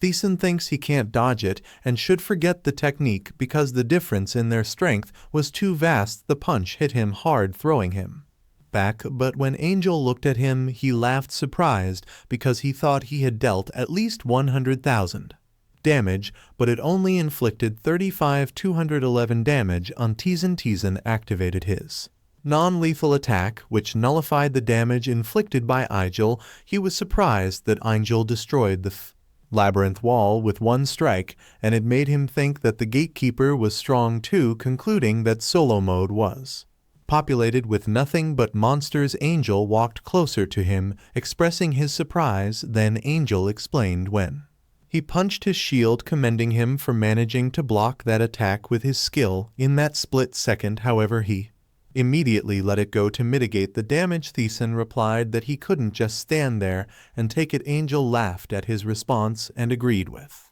him. Angel extended his hand, clarifying that he hadn't planned on killing him from the start. That's what the non-lethal attack was for. Moreover, even if he had attacked him lethally, TaeSan had endured, so he didn't think it would have been a problem. TaeSan accepted Einzel's hand, questioning if he had seen it. Einzel responded that he was impressed with TaeSan's tenacity to fight while on the brink of death and that his skills were outstanding. He couldn't believe that TaeSan had deflected his attack with such low stats. TaeSan knew that those NPCs were supposed to have their own consciousness, but he was confused that Einzel knew about skills when not even Li Xian did. Einzel told him that he was worried TaeSan would be weak, but he was relieved to see that those fears were unfounded. He passed with full marks. Angel then asked him for his name. TaeSan replied that his name was Kang TaeSan. Angel told him that their meeting was a joyous encounter and a blessed miracle. He introduced himself as the one who seeks a god and asked to be referred to as Eigel. TaeSan remembered Tian telling him that when she was in the spring of life she was exhausted due to the persistent rats. Just when she thought she was safe, having reached the spring of life, someone appeared behind her. She heard a rustle sound from behind and turned around in confusion. Suddenly she was met with a strong fist aiming at her. She was stunned at the sight of the fist, so Angel retracted his fist, calling her a feeble coward. TaeSan remembered that Tian said the knight looked at her with contempt and then left. After that incident she never saw Angel again, but currently he was shaking Einzel's hand, which felt delightful. TaeSan asked Einzel if he could question him. When Angel agreed, he asked why Angel attacked people so suddenly and whether he did it to harass the weak. Einzel replied that it wasn't his intention and reminded him that he was a paladin, so why would he oppress the weak? Angel explained that he simply did it to evaluate those who visit that place. This made TaeSan question what he meant by evaluating. Einzel replied that he wanted to see if they have what it takes to survive there and whether they were worth his acknowledgement. Angel also told him that there was nothing more annoying than a person with no understanding of themselves. However, in that sense Einzel reassured him that he had passed incredibly. TaeSan thought Einzel's explanation clarified things. Angel evaluated people based on their sense of worth, so at least Angel would have no reason to be his enemy. TaeSan asked Steingel to confirm if his name was Eigel. He replied yes, and explained to TaeSan that his glorious father had given him the name. TaeSan then asked Einzel to confirm if he was seeking a god and if he could ask which one he was seeking. TaeSan knew that there were many gods in the labyrinth. As varied as they were, they tested players and provided rewards, but most players didn't care much about them because they only existed in solo mode, thanks to Li Xian frequently telling him about how awful and disgusting the gods were. He had learned a lot about them. Einzel replied that the more people knew about her, the better. He revealed that the god he served was the loving goddess Levi. Enough. Angel explained that they all worshipped her, shouting her name from dawn to dusk. Levi enough was a wonderful goddess who connected with those who loved her, and there was no goddess in their world more beloved than her. Unfortunately, his world had been destroyed, so he was the only one who remembered her. TaeSan asked Angel if he entered the labyrinth to find his goddess. Einzel confirmed it, but added that he hadn't seen even a glimpse of her. TaeSan knew Levine off the goddess, and thanks to Tian he knew which floor she was on. However, the problem was that Tian had told him that the goddess had already been cruelly torn to shreds by the time Tian found her. Tian urgently sent him a message, and he was surprised to read that Tian was confused about why she was there and felt like she was going to throw up. He wondered if he should tell Angel the truth, considering how disgusting the scene was, given that even Tian, who had faced and overcome countless hardships, found it repulsive. Eindel asked him if he could ask a question, to which TaeSan asked what it was. Eigel asked if TaeSan was in any hurry to escape the labyrinth, and TaeSan replied that he wasn't, because his goal wasn't to clear the labyrinth, but to become stronger by exploring it and obtaining all the rewards. Angel Clapton asked if TaeSan had any thoughts about learning Levinov's skills from him. He readily agreed, surprising Angel, who thought TaeSan would at least contemplate it, but he calmly informed Angel that he had no reason to refuse.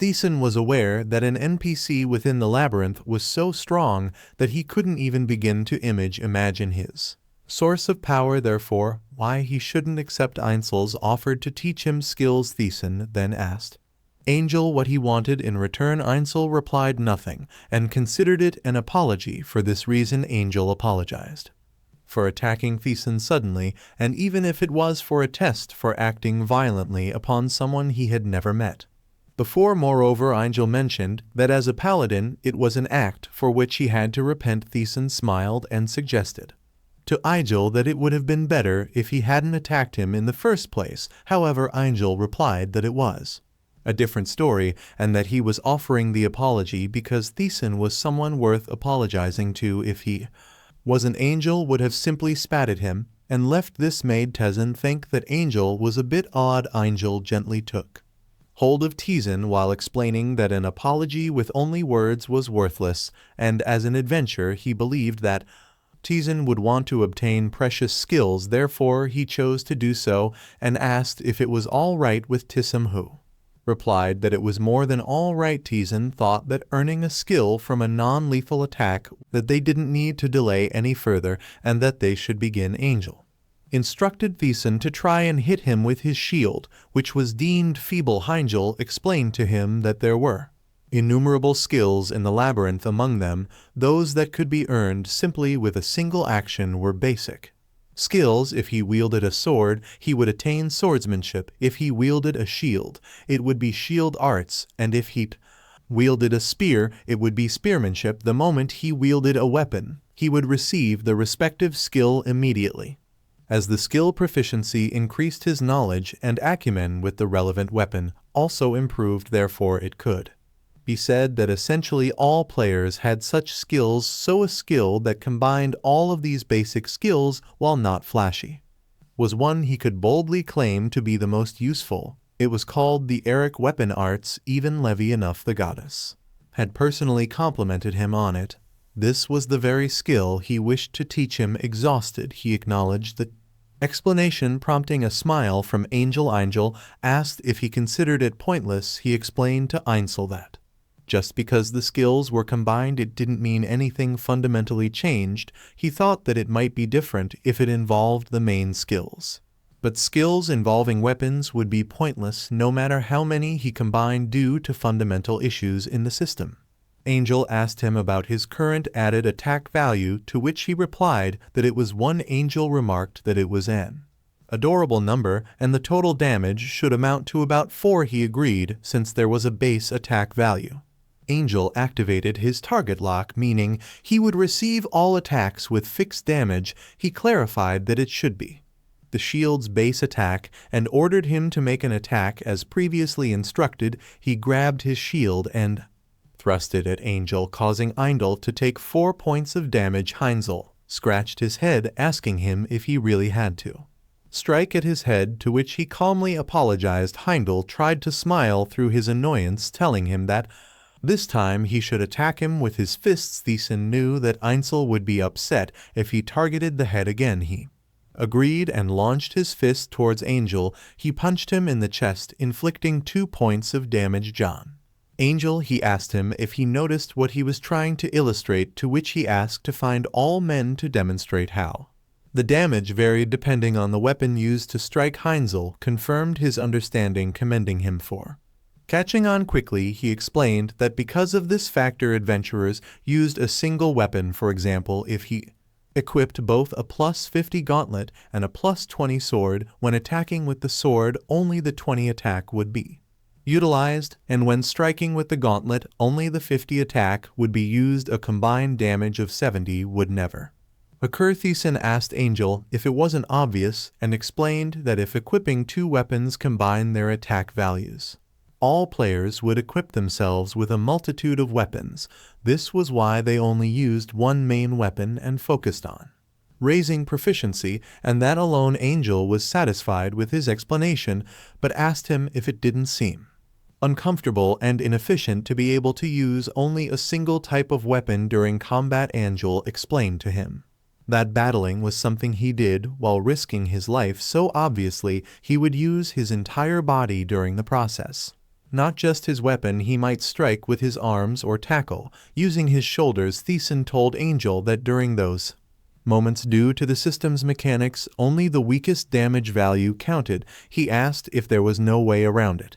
Angel confirmed that it was accurate. However, his religious order, serving the goddess Labyrinth, disagreed. Angel believed that his body was a weapon, and his weapon was a part of his body. When wielding his body, there should be no distinction. Therefore, after extensive research, he was able to develop the Iraq weapon arts in the Labyrinth. Its effects were a complete combination of all the basic skills and damage based on the total attack value of all outfitted equipment. TaeSan was surprised to hear this and asked Steinsel for confirmation to ascertain if he had truly mentioned a total attack. Steinsel noticed with pleasure that he seemed to have understood the concept properly. He explained that if he had a plus 20 sword and plus 50 gauntlets, no matter what he used to strike it would utilize 70 as its attack ties, and asked Angel in surprise if this could mean that the range of use was broadened. Angel confirmed his assumption, explaining that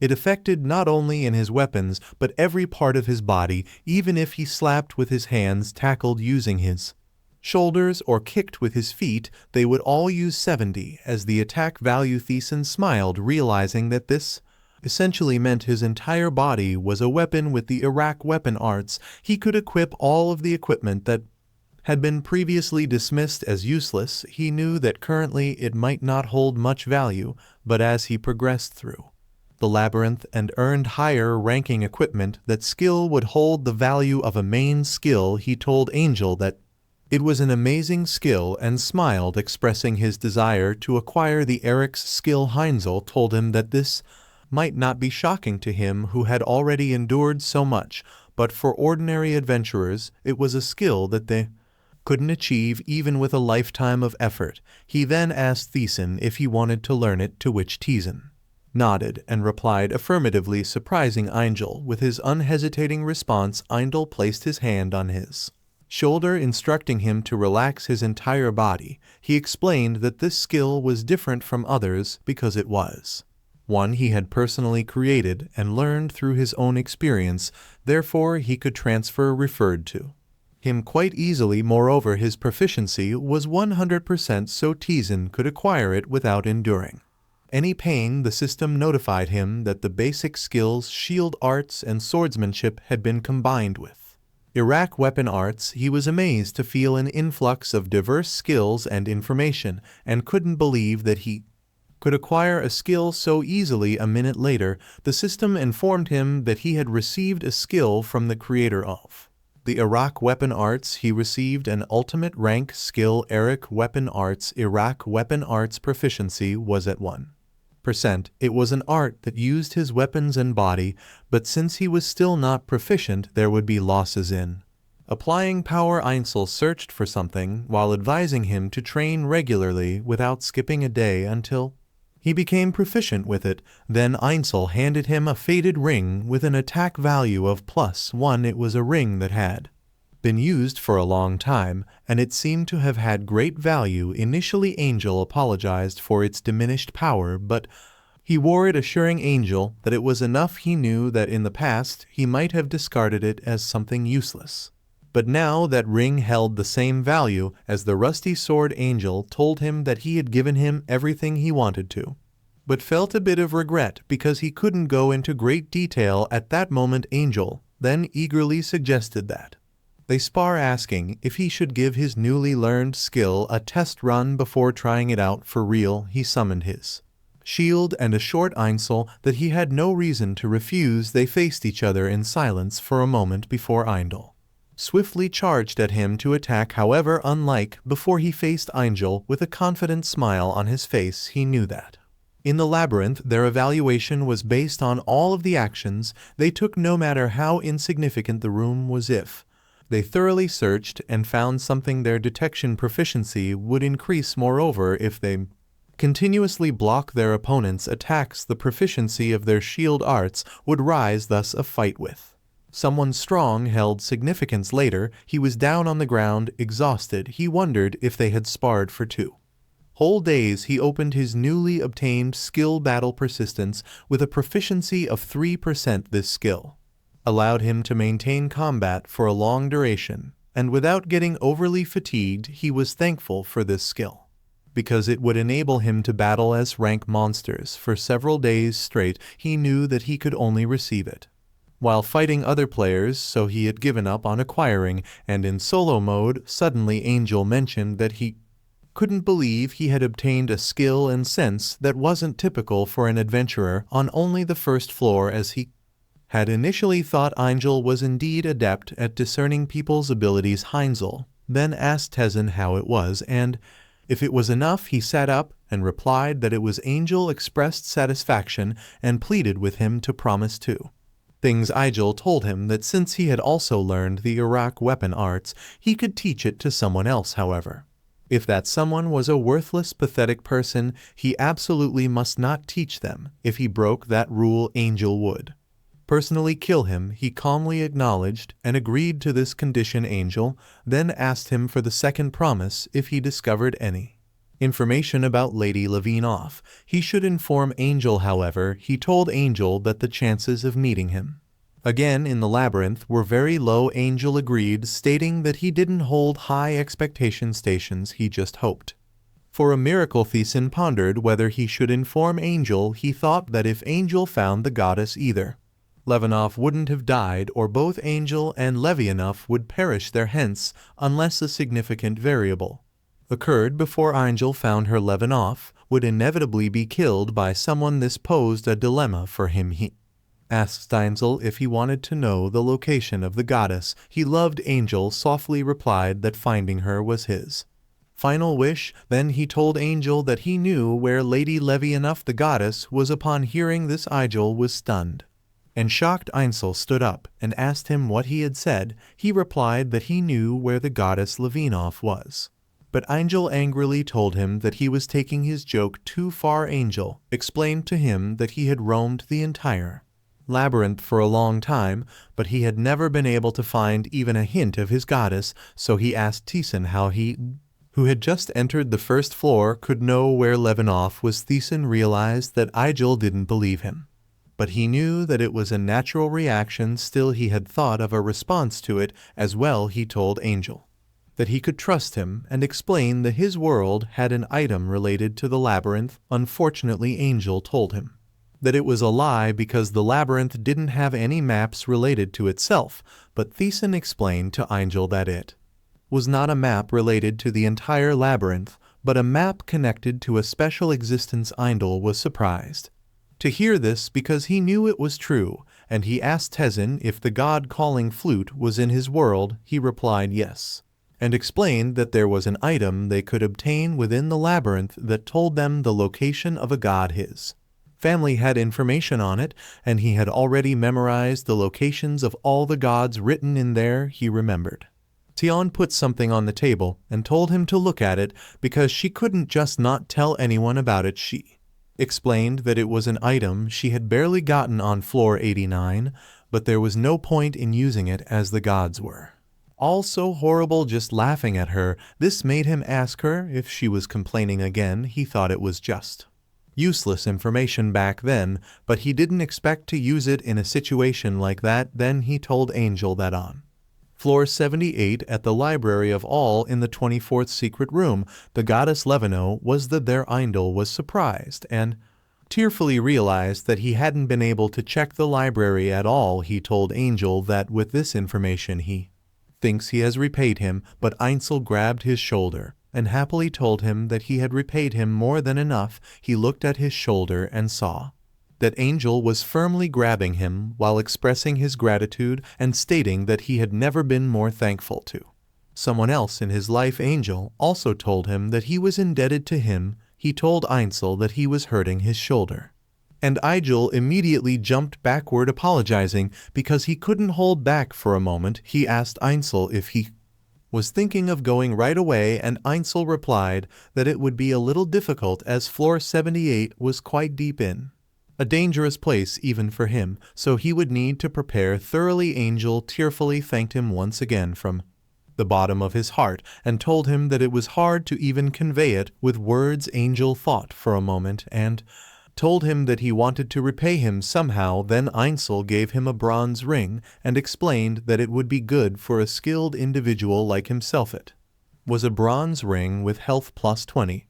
It looked like a ring that would be handed to a priest of a religion that had currently gone extinct, and only one person had it. He wore it and was amazed because he would have needed to get to floor 30 on easy mode for an item like it. Angel explained to him that normally he wouldn't have given it to an adventurer on the first floor, but he felt like he was not a lazy man and he hoped that he wouldn't regret it. He told Ainsel not to worry because he wouldn't have time to laze around. Angel was relieved to hear it and told him that he would go and prepare himself. This made him ask Angel if he was thinking of going down. Ainsel replied that he had finally found a clue, so he couldn't bear to dawdle. He thanked him once again and told him that they should see each other again. Angel jumped happily while telling his goddess that he was coming. The last one to remember her was coming for her. Then Angel left the Spring of Life, happily leaving TaeSan alone. TaeSan wondered if Angel would be able to find the goddess, and if he did, would Levinov still be alive, or would the goddess have already died? But he thought in any case it would be a very long time before he met Angel again. Later, he stepped on a big rat while saying that after going around floor 1 for a while, his dexterity was currently 25, so catching a big rat was getting pretty easy for him.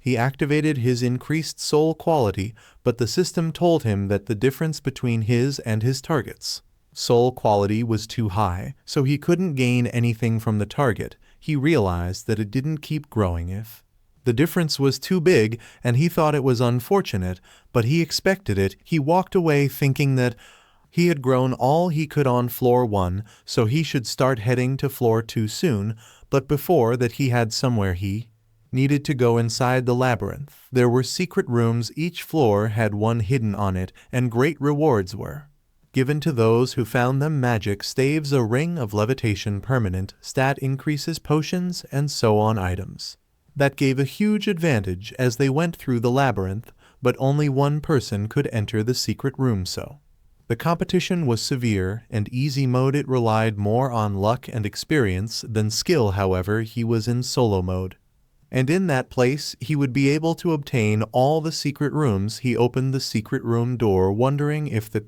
layout would be the same. He knew that the labyrinth map differed depending on the difficulty, but the general structure was the same, so all the secret rooms had a commonality. He went inside and was confident that it was there. There was only one entrance, and the inside was an empty room, a room with no purpose for existing, and so it got ignored by many players. That was why secret rooms existed in places like it. He searched the wall and tapped on it because he knew it was an ordinary brick without any special properties, so just going around tapping them would give him the highest chance of finding the room, meaning it was just going to take some time. When he saw the right spot, he pulled out the bricks, pressing, turning, and pulling them continuously. He thought it was fun compared to the room where he couldn't do anything but survive for a week. Also, because of his continuous pulling out of the bricks, his detection proficiency increased by 5%. Eventually, he discovered the secret room. The system told him that he was the first to discover the secret room, so he obtained the title of adventurer, and his intelligence had permanently increased. By 3, he saw the treasure chest of the secret room. At the end of the room, he looked around and thought that he could just run over and open it, but he knew that there was no way it would be that easy. He entered the room and saw a big rat sleeping. He stepped on it and grabbed it by the tail, then slammed it hard on the ground. He looked closer and saw that the big rat had pressed down some tiles.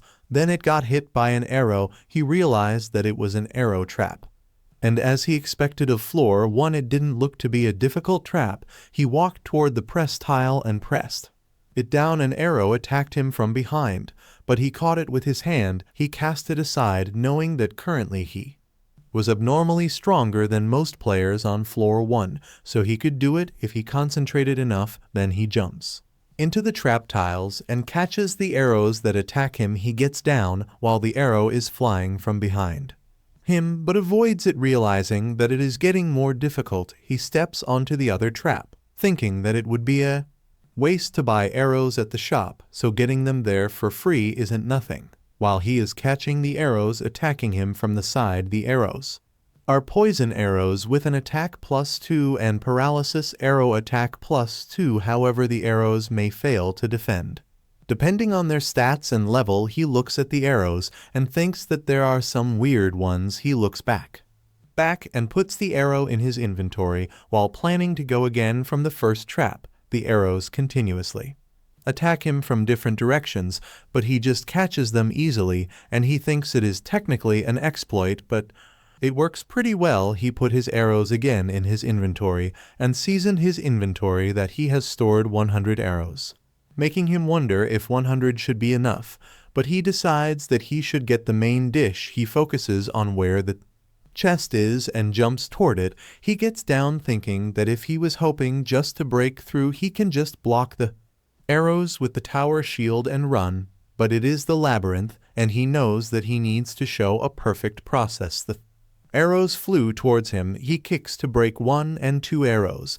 Then he catches the 3rd and 4th arrows, and finally he blocks the final arrow. He steps on the 9th brick and 9 more arrows are fired at him. He activates his unbreathing attack while running, which frees him from breathing for 10 seconds, and his clear view proficiency increases by 2%. He jumps to face the arrows, but sees that 3 arrows are coming from the front, 2 from the left, 3 from the right, and 1 from below. He knows that it will be difficult to dodge all of them, so he heightens his senses, and as a result, he obtains the continuous conditional activation skill improved sense. He breaks 1 of the arrows and breaks 3 more, leaving 5 arrows left. 1 of the arrows is in front of him, making him activate his deflect, but it turns around and hits him from his ass, damaging him by 8. Still, he breaks it, leaving 4 arrows left. He meets the 4 arrows, knowing that he can handle that much damage, and thanks to ignoring that arrow with skill, he has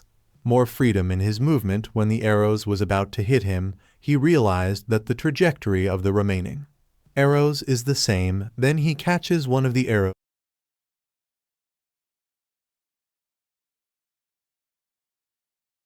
on the pattern. Until then, the last trap shoot of 10 arrows, but he is surprised to see 15 arrows flying toward him, making him wonder if they are joking. He jumps back in panic and catches the arrows that were about to hitting him. He uses them to break the other arrows, realizing that there are more than he expected, and he can't block all of them, but he knows that as the number of arrows increases, more and more of them align on the same trajectory, so if he can't dodge them, he uses his arms to defend himself. Every arrow that hits him damages him until he is in a debilitated state. The system warns him that he is bleeding and he will continue to lose health. He pulls out the arrows from his arm furiously because it hurts like hell. The system tells him that he has experienced excruciating pain, and he has obtained the continuous conditional activation skill reduce pain. He bandages his injured arm while looking at his health, which is 54 out of 140.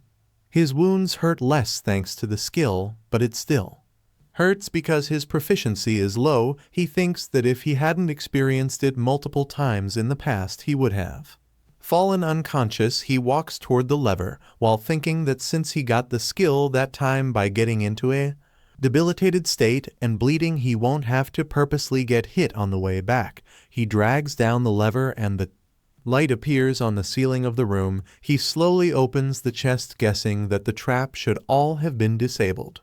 When he opens it completely, he sees a shining staff, and he is surprised that it is already a staff. He grabs it, knowing that it should have been on at least floor 10 in hard mode, but it appears on floor 1 because it is the solo mode. This makes him wonder if it is a fake in the shape of the staff, but the system shows him that it is a staff of fire, a staff used by apprentice magicians that can use the basic magic fireball. This makes him realize that it is real. He looks at it, amazed, while putting it in his inventory because he knows that it is the staff of fire, which is much more powerful than other types in the earlier levels. He wonders if it is like this in solo mode. He remembers that Cheon couldn't get through the secret room, so he has no point of reference, but he knows that if it is how it is going to be, he is going to be more successful in the future. Outside, he is met by an angry big rat, but he just kicks it because he can't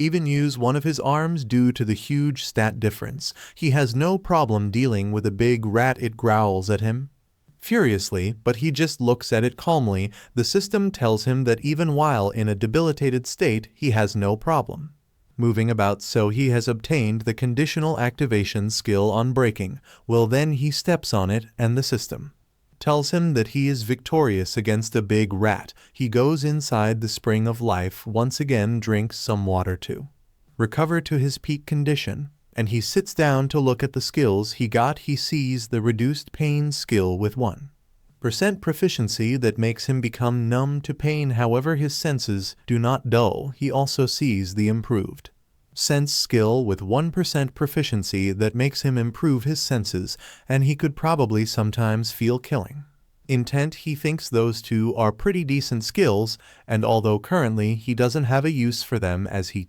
increases his proficiency in them, they'll become exponentially better. Then he sees the unbreaking will skill with 1 mana usage and 1% proficiency. Even with all sorts of injuries, his fighting spirit can't be stopped, and while in combat, he can ignore all injuries for 10 seconds. He thinks that it hurt a bit getting it, but it was definitely worth it.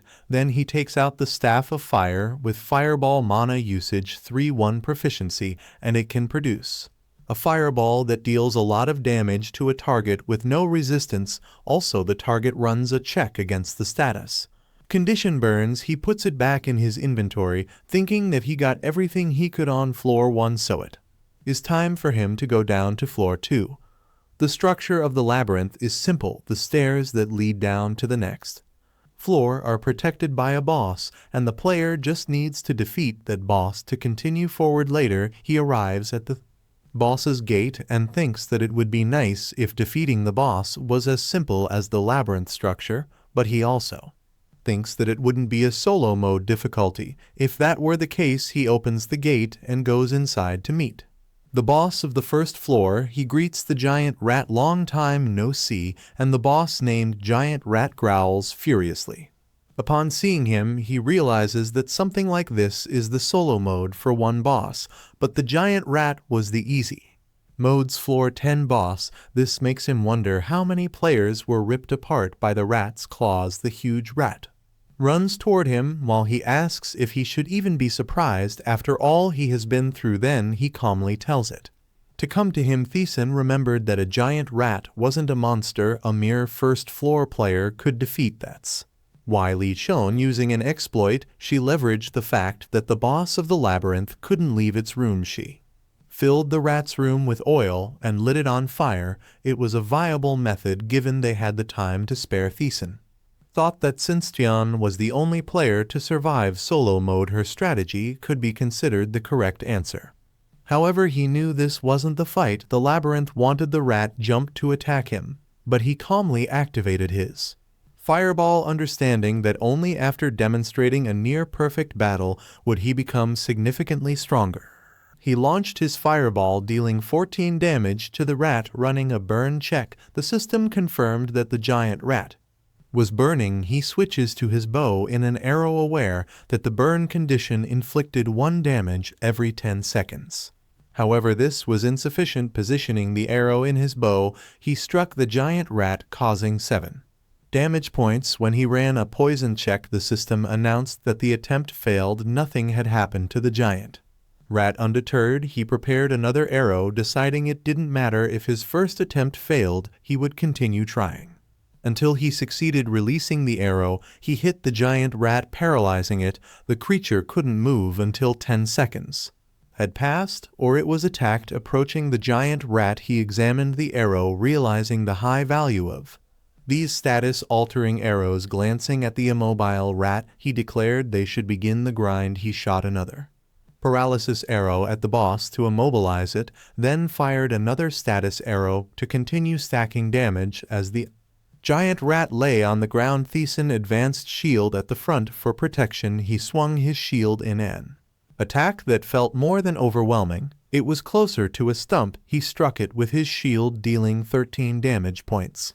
Incapacitating it, the rat was now susceptible to additional damage. TaeSan leapt back as the giant rat growled uncontrollably. He understood there was a limit to his method, and its health should start dropping soon. He wondered if it was time. He recalled that when the giant rat's health fell below 20, it went into berserk mode. He and the other players were shocked when they saw it devour one of their comrades. The system showed that the giant rat was enraged and had entered a berserk state. He realized that Phase 2 had begun, and it was now a duel. It attacked him immediately, but luckily he blocked it with his shield just in time. Still, he took 8 damage points more than he had anticipated with his current strength. As the giant rat growled loudly, he planned to use his current highest stats dexterity to gnaw away at its health. It lunged at him with its claws, but he pinned them to the ground using his shield, holding it momentarily. When it tried to free its claws, he moved behind it and attacked from the rear.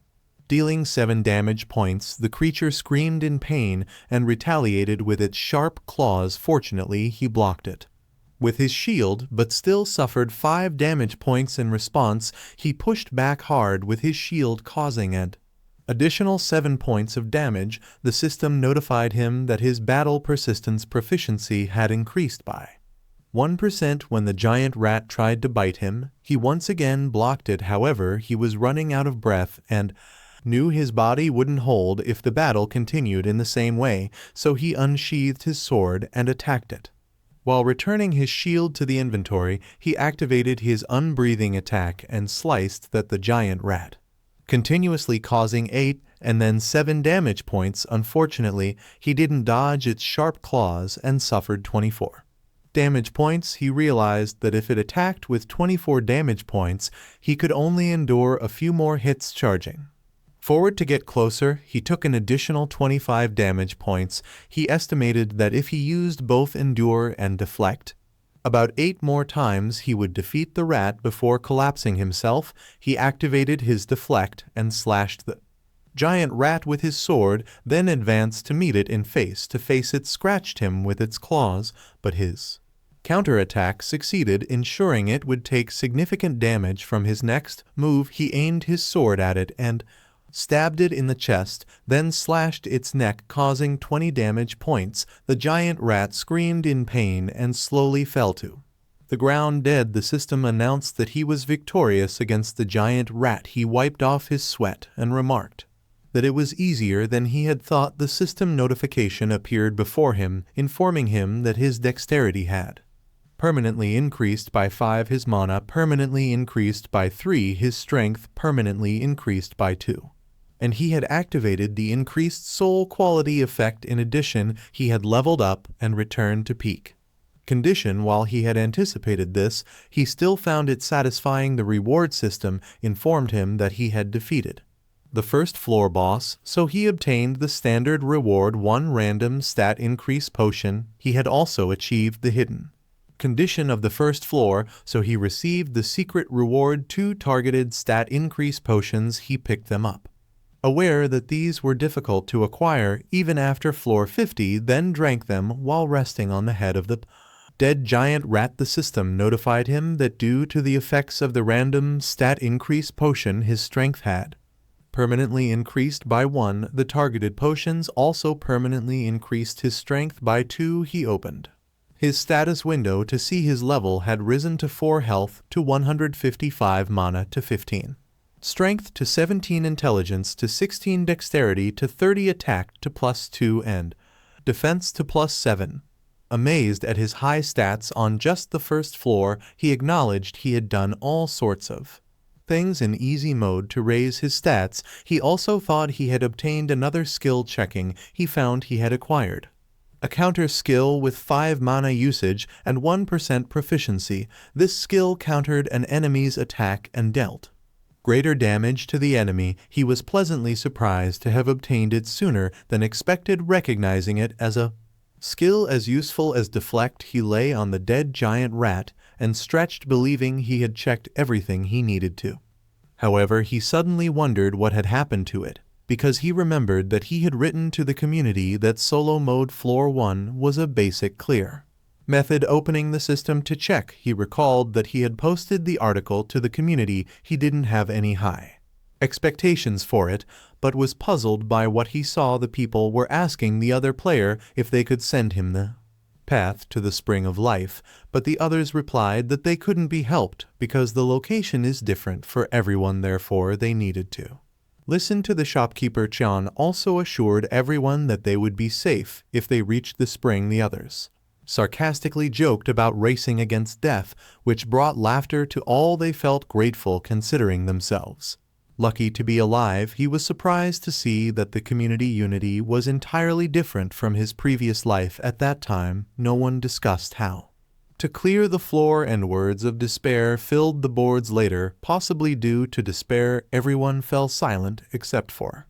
Li Tian. He smiled when he read Qian's post, seeking him. She haven't seen him since last posted. TaeSan felt the dynamic had shifted. Later, he glanced towards the stairway leading down to the second floor. He put on gloves and decided to proceed to the next level. The gloves, named Fighter's Glove with an attack bonus of +1, protected his hands and could potentially deal some damage if he struck an enemy. The shopkeeper was surprised that he was buying the gloves and asked him if he intended to use his fists upon realizing that the peculiar old man had taught him the Iraq weapon arts. The shopkeeper inquired if he knew Angel. The man confirmed they were both rotting away there, so he knew Angel well.